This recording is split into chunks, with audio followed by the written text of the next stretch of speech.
Karibu mpendwa mtazamaji wa vipindi vyetu vya ufalme na ukuhani.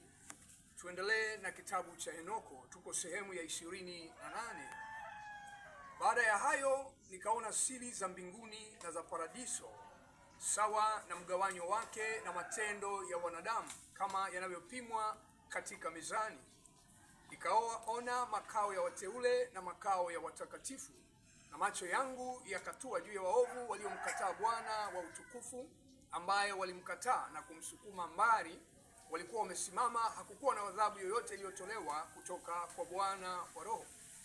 Macho yangu yakaona siri za radi na ngurumo, siri za upepo na namna unavyogawanywa na kuvuma juu ya dunia, umande na mawingu. Nikaona mahali vinapotokea na kuchangamana na mavumbi ya nchi.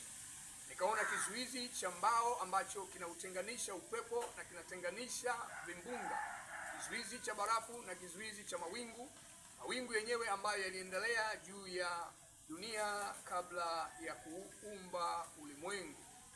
Tazama, nikaona kizuizi cha mwezi, mwezi unapotoka, unapokwenda na namna unavyorejea katika hali ya utukufu, na vipi vingine vinaanza kuliko kingine kabla kingine hakijaanza.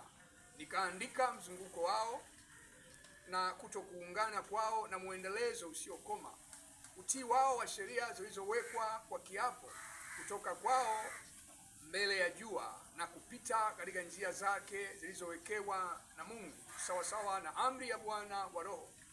Jina lake ni kuu milele na milele. Amen. Ndugu yangu mpendwa, hiyo ni safari ya Henoko.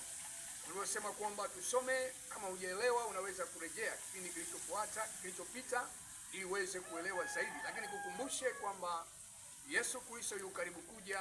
Jiandae sasa. Mungu akubariki. Amen.